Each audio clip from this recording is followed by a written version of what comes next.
नमस्कार, आप देख रहे हैं एबी न्यूज। एबी न्यूज में दर्शक आपका स्वागत है। संजीव हंस तो फिर रिमांड की अवधि समाप्त करके चले गए बेऊर जेल। उनकी दिवाली भी जेल में ही मनेगी।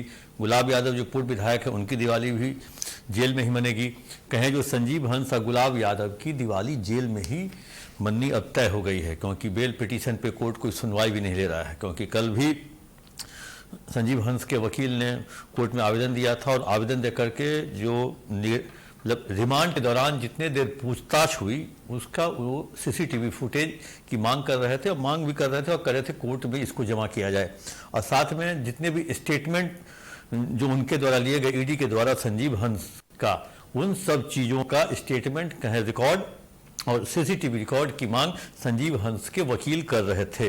वैसी स्थिति में मतलब उस पर तो कोई निर्णय हुआ नहीं, क्योंकि संजीव हंस का के वकील का आरोप था जो एक स्टेटमेंट जो है वो संजीव हंस का जो ईडी को उन्होंने दिया, जो लिखित स्टेटमेंट, वो कोर्ट में जमा नहीं किया गया है, वो मिसिंग है। ये आरोप संजीव हंस के वकील ने कल मीडिया से बात करते हुए भी कही थी। और कहें जो एक तरह से उन्होंने बात भी की, बताया भी, जो एक स्टेटमेंट गायब है, सीसीटीवी का फुटेज भी में भी कुछ छेड़छाड़ किया गया है, उसे भी कोर्ट में जमा नहीं किया गया है। उन्होंने सुप्रीम कोर्ट के किसी जज और किसी वर्डिक्ट का हवाला देते हुए कहा जो ये वर्डिक्ट आया था, जो जिस समय अगर ईडी किसी व्यक्ति से किसी आरोपी से पूछताछ करती है तो उसका पूरा डॉक्यूमेंटेशन, उसके सीसीटीवी फुटेज भी रखा जाए और उसको कोर्ट में जमा किया जाए। अब क्या सीसीटीवी फुटेज हुआ कि नहीं हुआ ये तो ईडी वाले बताएंगे, या कोर्ट ही उनसे पूछेगी, या स्टेटमेंट लिया गया तो वो कितना स्टेटमेंट लिया गया कि 7 दिन पूछताछ हुई तो सातों दिन का स्टेटमेंट लिया गया होगा। वैसी स्थिति में संजीव हंस का अब कौन सा स्टेटमेंट उनके वकील मांग कर रहे हैं जो मिसिंग है, जो ईडी के अधिकारियों पे आरोप लगा रहे हैं, वो अब देखने वाली बात होगी। लेकिन अब बात करते हैं दूसरे, गुलाब यादव का भी 1-2 दिन और है, क्योंकि संजीव हंस के 2 दिन बाद वो आए थे। गुलाब यादव का भी 2 दिन कहें जो एक तरह से उनकी दिवाली शायद ईडी के कार्यालय में बीते, ईडी के ही कहें जो कस्टडी में उनका दिवाली मनेगा। और बाकी 3 जो है सादाब खान, प्रवीण चौधरी और पुष्कर राज, ये इन लोगों का अभी 2-3 दिन और है पूछताछ। अब गुलाब यादव के समक्ष इन तीनों को रखा जाएगा या आज रखा गया है, और जब गुलाब यादव चले जाएंगे तो उन तीनों जो मिडिल मैन की भूमिका में जो तीनों थे वो उनसे पूछताछ की जाएगी। लेकिन एक चीज तो है जो सबसे खास, जो संजीव हंस और गुलाब यादव तो तपे तपाए थे, क्योंकि ये बहुत पुराने आईएएस हैं, इतने सारे विभाग, और रामविलास पासवान के पीएस भी रह चुके 5 साल, बिहार के विभिन्न विभाग में वो कहें जो प्रधान सचिव रहे। और उन सब गुलाब यादव भी जो कहे जिनका भी सैकड़ों करोड़ का कारोबार है, जब स्टेशन है, पुणे में फैक्ट्री है, वो कहें जो एक तरह से। लेकिन ये तीनों जो हैं, ये तीनों बहुत कच्चे खिलाड़ी निकले। इन तीनों के बारे में जो सूत्र बता रहे हैं, ईडी के जो हमारे सोर्सेज बता रहे हैं, इन तीनों ने ईडी के समक्ष बहुत कुछ उगल दिया है, बहुत राज उगल दिया है। जो आखिर इतना ही नहीं, ईडी के समक्ष इन तीनों ने केवल इन्हीं दोनों का नहीं, जो कई और लोगों का पैसा इन तीनों ने इन्वेस्ट करवाया है, उन सबों की भी जानकारी ईडी को मिल चुकी है।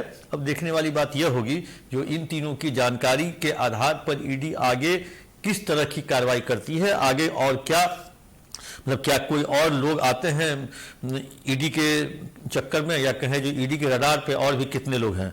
तो अब तो ये है, तो अब तो बाकी जो 13 लोग जो एफआईआर जो एक्यूज हैं, जिसमें 5 तो गिरफ्तार हो गए हैं, उन 13 में से बाकी 8 जो लोग बचे हुए हैं, जो संजीव हंस की पत्नी है, संजीव हंस के फादर इन लॉ है, ब्रदर इन लॉ है, सिंगला कंस्ट्रक्शन के हैं सुरेश सिंगला के सुरेंद्र सिंगला, और भी कहें जो कई लोग हैं। तो वैसी स्थिति में इन तानों की अनुसंधान चल रहा है, ईडी का भी अनुसंधान चल रहा है, और ईडी के कहने के आधार पर बिहार सरकार के विशेष निगरानी इकाई इकोनॉमिक कहें जो स्पेशल विजिलेंस यूनिट में अभी एफआईआर हुआ है, वहाँ 13 लोगों को एफआईआर हुआ, वो भी पैटर्न जांच कर रही है। हो सकता है जो वो विंग जो है विशेष निगरानी इकाई, वो भी हो सकता है रिमांड के लिए कोर्ट में आप आवेदन हो सकता है, जो उनका रिमांड एसबीयू भी ले सकता है। मतलब कहें जो अब ये जो हो छठ के बाद स्पेशल विजिलेंस यूनिट जो बिहार की विशेष निगरानी इकाई है वो भी संजीव हंस को और गुलाब यादव जैसे लोगों को रिमांड मांगेगी कोर्ट से, और क्या पता रिमांड मिलता है नहीं मिलता है, क्योंकि ईडी को तो आसानी से रिमांड मिल गया। तो क्योंकि ईडी के ही कहने पर बिहार में एफआईआर हुआ इन लोगों पर, तो वैसी स्थिति में हो सकता है स्पेशल बिजनेस यूनिट को भी रिमांड मिल जाए। तो अब देखने वाली बात यह है ये जो संजीव हंस का बयान, गुलाब यादव का बयान, इन दोनों के बयान को मैच करवाया गया है। उसके बाद इन दोनों के बयान के बाद उन तीनों मिडिल मैन का, मीडिएटर का या कह लें ब्रोकर का, उनका बयान, इन दोनों का जो बयान है उससे उन तीनों का मैच करवाया गया है। बहुत कुछ मतलब कहें विरोधाभास भी सबके बयान में है, लेकिन जो मीडिएटर है, मिडिल मैन है या ब्रोकर कह लीजिए, उन लोगों ने बहुत कुछ जानकारी ईडी को दी है।